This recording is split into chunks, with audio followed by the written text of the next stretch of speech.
Hello everyone, it's Laurie from Cook Scrap Craft. Welcome back to the channel. This is the last process video for the month of December. Actually, no, I take that back. If I can get my act together, there's going to be a process video tomorrow for the Off the Board with Pineapple Papers challenge. So I guess you'll have to stay tuned to tomorrow. Come back tomorrow to the channel and see if I actually posted anything. I say if I can get my act together. Obviously, it's the holidays. It's the month of December. I've been trying to stay ahead, but we've also been, that's been hampered by the fact that our internet keeps going down and we can't seem to figure out why. And we're hoping that another service appointment from our internet service provider will provide some answers, and yet I don't know. So it's just been really hard to, it's been stressful. There's been a lot going on. This is just something extra to deal with, so I haven't had as much time to scrapbook as well, but maybe tomorrow there will be something. But let's talk about what I'm scrapbooking today. So this is not seasonal at all for this time of year. I took some photos from March back over Easter weekend. We went to a local church. They were having like an indoor Easter egg hunt, which was good because it was raining that day. And then they had a petting zoo on the outside under a covered tent. So we went outside to the petting zoo and my daughter got to hold a duck. I don't know if it was a baby duck or I guess it was like a baby duck. But that was pretty exciting for her. And of course I took pictures. So I decided that since those were very springy pictures, that I needed some springy paper, and luckily I had some in my December haul video. And if you want to see everything that I purchased as part of my December haul, that video is here on the channel, so check that out. I don't know if I have a playlist of haul videos, but maybe I should make one because those videos seem to get a lot of views. So something to think about for the new year, making some new playlists. So I've got some papers from, I think the background is Jen Hadfield. It's very floral. I really liked it.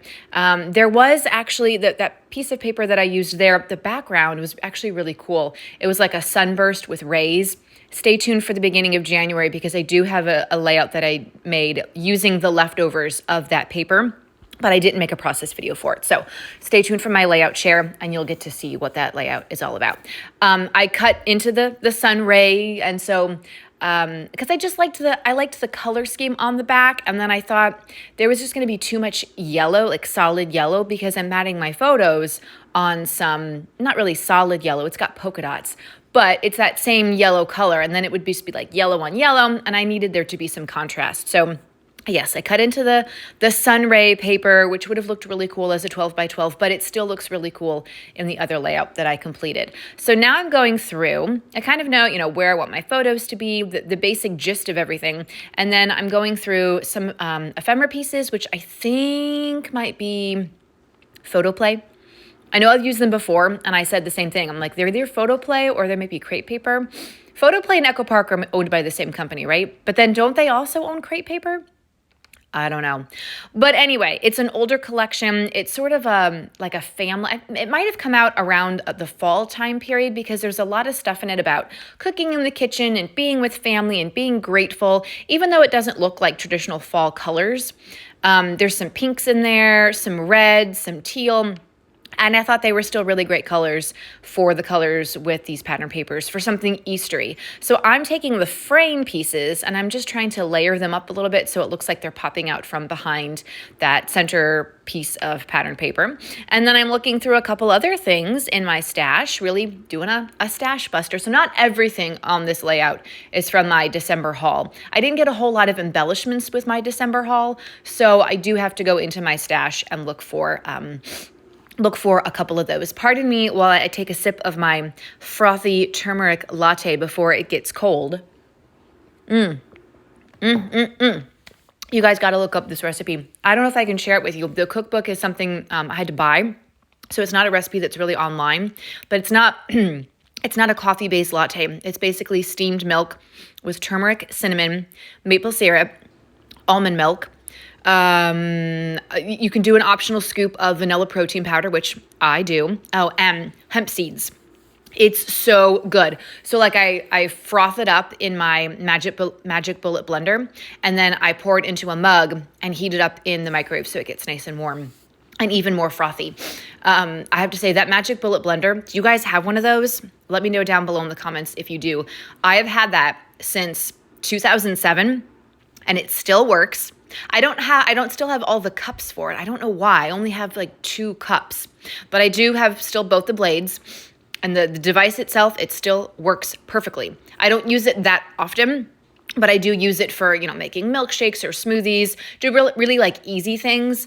But I have used it in the past to do like a chicken salad, mixing stuff up for that. It's really great. I enjoy the Magic Bullet blender and its longevity. I don't think you can say that about many products these days. So I don't even know if they still make it. Anyway, back to the layout. So I'm adding a couple extra pieces on that pattern paper. These are the branding strips from the 12 by 12 pieces of paper.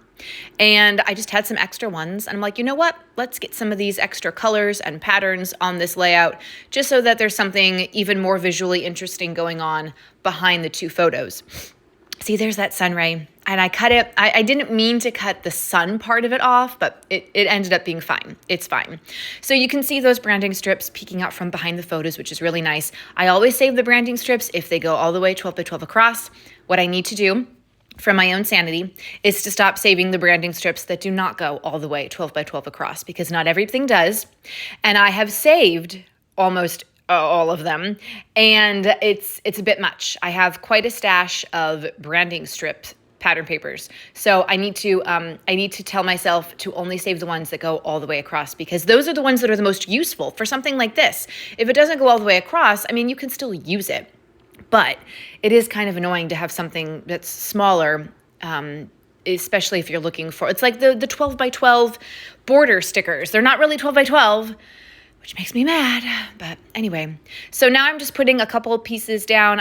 Since I've decided that I know where everything should go, I moved some of those frames around just because I kind of like this configuration a little bit better.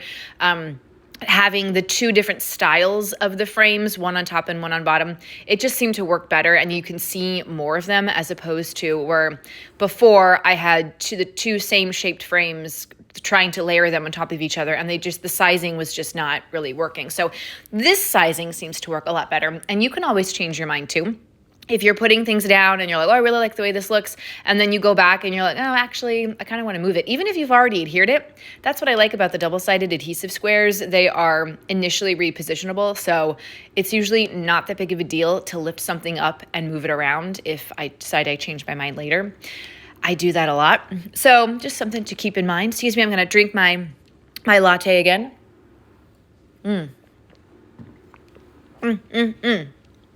And turmeric's supposed to be good for your stomach. I've been having weird stomach issues again. I want them to go away. Anyway, now I'm adding in just a couple. I love that glitter butterfly. And there was a little glitter, it's not really a full border, but I guess it's sort of like a border, from the Chanel main character energy pack of ephemera pieces, or pack of foam stickers that I got with my December haul. I just liked the way they looked, and butterflies remind me of springtime and Easter, although I will say again that I struggled getting the paper backing off of these. I hope I just got a bad batch of the stickers, but let me know if you've had trouble getting the paper backing off of these foam thickers, they're called, because they're from American Crafts. Let me know if you've had trouble with them as well. That's kind of annoying, but I did get it. So I got a small little butterfly. I've got the border going on there. I'm just looking for some other small pieces. I guess I ran out of all of my Simple Stories flea market enamel dots, which is no big deal, but I really wanted to have something to kind of build out the embellishment cluster. So I found a few small pieces, either from the thicker sheet, or I had just a random sheet of like small little enamel shapes on my desk, and I used those to kind of build things out a little bit, and just going to add a few more things. Obviously, I also have to have a title, and I don't know about you, but sometimes I'm at a loss for scrapbook layout titles. So what I did real quick is I Googled, because these are photos of my daughter with a duck. I Googled real quick scrapbook titles, or like duck scrapbook titles, and you get a lot of good search results. I know scrapbook.com usually has pages somewhere, or they did, maybe in like the forum You could always go and look up different scrapbook titles for all different sorts of themes, but just a quick Google search is good too. So I found one that said, "You Quack Me Up." That was like the first one that came up.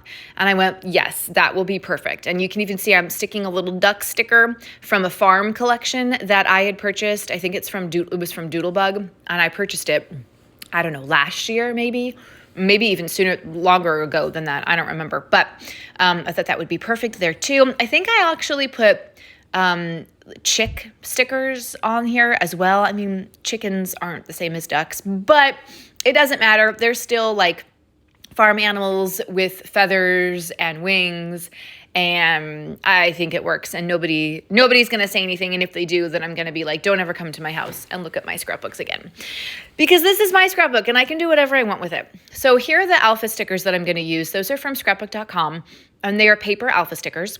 They've been doing pretty well. I will say that, but I haven't obviously had them on a layout long enough to see if they're going to fall off, especially while they're in a page protector. That's why I don't really mind if they do fall off, because they're going to be in a page protector and like they're just going to get caught in the page protector. So whatever. But so far, so good. This is the second color of them that I've purchased, and they're only $1.99. So if you just need a really quick and easy, if you need something that's cheap, for your alphas, just because you need to replenish your supply, that could be a good option. If you don't purchase from scrapbook.com, that's totally fine, but that is, these are scrapbook.com branded alpha stickers, so that's why. I'm looking for a journaling spot, because I want the journaling spot to kind of be connected to the title. I don't know about you guys, but I always have in my head a vision of how I want the title to look, almost as though I'm laying it out in what's something that you guys would understand. Like maybe I'm creating a graphic with a font and text in like Photoshop or something.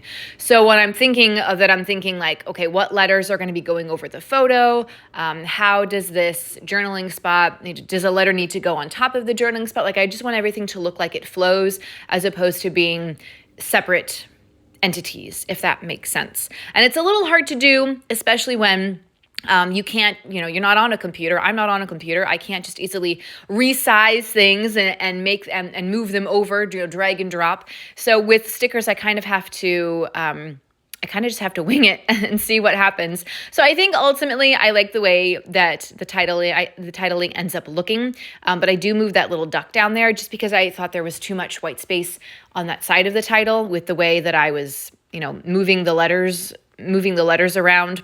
It's sort of a wiggly title, I guess, if you will.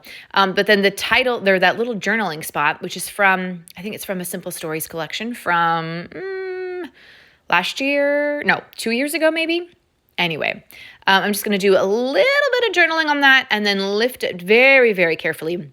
Lift up the letter P so that, or no, I'm lifting up the duck. I'm sorry. I was going to put it over on the other side of the P, and I ended up not. So I just lifted the duck up just a little bit so that his little tail feathers are touching the journaling spot, and then everything looks connected. Then I'm adding in a couple more pieces to kind of build that out, because that's now its own little embellishment thing. And that's kind of where I leave the layout, I think. I don't do any splattering on this one, though if you'd like doing splattering, you totally could. I think the sparkling lemonade color would look really good on something like this because it's nice and bright and it would show up against the pattern paper. But you could also do like a pinky color, or even bring some of that teal into it. I don't know. I could always go back and add some, because the more I'm talking about it, the more I'm like, ooh, splatters. Anyway, here are the close-ups. I hope that you guys had a great holiday. I hope that you guys have a happy new year, and that you come back next year for lots more scrapbook process videos, or tomorrow, if there actually is one. Ooh, bye.